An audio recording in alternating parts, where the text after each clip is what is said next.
जय हिंद दोस्तों, मैं भूपेन नामदेव। कैसे हो आप लोग? आशा करता हूँ आप लोग अच्छे होंगे। आज हम बात करने वाले हैं railway RPF constable new vacancy 2023 के बारे में कि कब इसका फुल नोटिफिकेशन जारी किया जाएगा, कब से आप इसमें आवेदन कर सकते हैं। आरपीएफ कांस्टेबल बनने के लिए आपकी योग्यता क्या होनी चाहिए, आपकी उम्र सीमा कितनी होनी चाहिए, कितने साल की आपको उम्र में छूट दी जाएगी, इसके अलावा आरपीएफ है क्या, और फिर हम बात करेंगे आरपीएफ कांस्टेबल बनने के लिए सिलेक्शन प्रोसेस कैसा रहता है, रिटन एग्जाम में कितने विषय से प्रश्न पूछ जाते हैं, माइनस मार्किंग होती है कि नहीं होती है, आपका हाइट कितना होना चाहिए, आपकी रनिंग कितने किलोमीटर की होगी, टाइम कितना मिलेगा, और सबसे लास्ट में हम बात करेंगे इसकी सैलरी और प्रमोशन के बारे में। तो चलिए दोस्तों, वीडियो स्टार्ट करते हैं। तो थोड़ी सी जानकारी आरपीएफ के बारे में। तो आरपीएफ का फुल फॉर्म होता है रेलवे प्रोटेक्शन फोर्स। इसकी स्थापना 1957 अधिनियम के तहत हुई थी। आरपीएफ में हिंदी में कहते हैं रेलवे सुरक्षा बल। आरपीएफ का मुख्य कार्य होता है यात्रियों की सुरक्षा करना तथा रेलवे की जो आपकी प्रॉपर्टी है उसकी सुरक्षा करना। ठीक है, आरपीएफ रेलवे का खुद का पुलिस फोर्स है। अब बात करते हैं आरपीएफ कांस्टेबल बनने के लिए आपकी योग्यता क्या होनी चाहिए। तो इसमें सिंपल आपके 10वीं में आप पास होनी चाहिए, यानी आप मैट्रिक में पास होनी चाहिए। बात करें इसकी उम्र के बारे में, तो इसकी जो उम्र रहती है वो 18 से 25 साल आपकी उम्र होना चाहिए। 18 से 25 साल आपकी एज होना चाहिए। अगर आप ओबीसी कैंडिडेट हो तो 3 साल की छूट मिलती है। अगर आप एससी या एसटी कैंडिडेट हो तो आपको मिलती है 5 साल की छूट। अब बात करते हैं वैकेंसी डिटेल्स के बारे में। तो आपकी वैकेंसी 9000 प्लस पद पर आएगी। कितनी? 9000 प्लस पद पर आपकी वैकेंसी आने वाली है। इससे कम वैकेंसी आपकी नहीं आएगी, क्योंकि आपकी कई वर्षों से वैकेंसी नहीं आई हुई है और पिछली वैकेंसी 2018 में आई हुई थी। ठीक है, अब बात करते हैं आपकी एप्लीकेशन फीस के बारे में। तो अगर आप जर्नल, ओबीसी, ईडब्ल्यूएस कैंडिडेट हो तो 500 रुपये। अगर आप एससी, एसटी, महिला उम्मीदवार हो तो 250 रुपये आपको देने पड़ते हैं। बात करें आपके जो नोटिफिकेशन यानी आपके आवेदन के बारे में, तो आपका आरपीएफ कांस्टेबल का नोटिफिकेशन नवंबर नवंबर दीपावली के टाइम पे, या ज़्यादा होगा तो फिर आपका दिसंबर लास्ट में आपका 100% इसका नोटिफिकेशन जारी कर दिया जाएगा। क्योंकि 2024 अप्रैल 2024 में लोकसभा के चुनाव हैं, तो आपका वैकेंसी चुनाव के बाद नहीं आएगा, चुनाव के पहले ही आएगा। और सब कोई चाहता कि वोट मिले, तो आपका वैकेंसी, क्योंकि सबसे ज़्यादा वोट आपका कैंडिडेट का है, 18 साल की जिसकी उम्र ज़्यादा उन्हीं का आपको वोट मिलेगा। तो आपका वैकेंसी जो आने का जो चांस है वो आपका नवंबर या आपका दिसंबर यहीं पर आएगा। ठीक है ना, 100% आपका यहीं पे आने वाला है। तो आप अभी से तैयारी में लग जाइए और समझ लीजिए इसके सिलेक्शन प्रोसेस के बारे में, जो कि आपको अच्छे से समझना पड़ेगा। तो इसमें सबसे पहले होता है आपका रिटन एग्जाम, उसके बाद फिजिकल टेस्ट, फिजिकल टेस्ट के बाद मेडिकल टेस्ट, मेडिकल टेस्ट के बाद फिर आपका डॉक्यूमेंट वेरिफिकेशन होता है।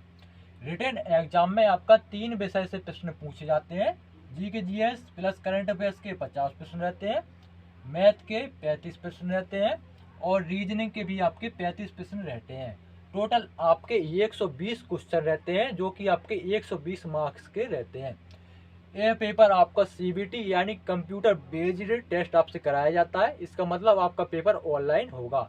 इस पेपर को हल करने के लिए आपको 90 मिनट का टाइम दिया जाता है। बात करें माइनस मार्किंग के बारे में, आपकी नेगेटिव मार्किंग के बारे में, तो इसमें नेगेटिव मार्किंग होती है। नेगेटिव मार्किंग 1/3 की होती है। मतलब अगर आप कोई 3 प्रश्न गलत करोगे तो आपका 1 अंक काट लिया जाएगा। बात करें एग्जाम की लैंग्वेज के बारे में कि जो आप पेपर दोगे उसकी भाषा क्या रहेगी, तो भाषा आप देख सकते हैं हिंदी इंग्लिश के अलावा भी आप आपकी जो लोकल लैंग्वेज है उसमें भी आप दे सकते हैं। जैसे कोई महाराष्ट्र का है तो वहाँ जो आपकी लोकल लैंग्वेज है, उनकी राष्ट्रीय भाषा है स्टेट की, वो आपकी मराठी है। या कोई आपका जैसे उर्दू हो गया, तमिल हो गया, समझ सकते हैं। तो हिंदी, इंग्लिश, उर्दू, तमिल, तेलुगु, कोंकणी, मराठी, उड़िया, गुजराती, बंगाली, मणिपुरी और पंजाबी। अदर लैंग्वेज भी कुछ हैं जो कि मैं इसमें नहीं लिख पाया, उस लैंग्वेज में भी आप इसका एग्ज़ाम दे सकते हैं। ठीक है, हिंदी और इंग्लिश में तो दे ही सकते हैं। अब बात करते हैं आपकी फिजिकल टेस्ट के बाद। जब आपका रिटन एग्जाम हो जाएगा उसके बाद फिर आपका फिजिकल टेस्ट होगा। तो फिजिकल टेस्ट में जो पुरुष उम्मीदवार का जो हाइट होना चाहिए वो 165 सेंटीमीटर होना चाहिए। अगर कोई पुरुष SC ST कैटेगरी में आता है तो उसकी हाइट 160 सेंटीमीटर होनी चाहिए।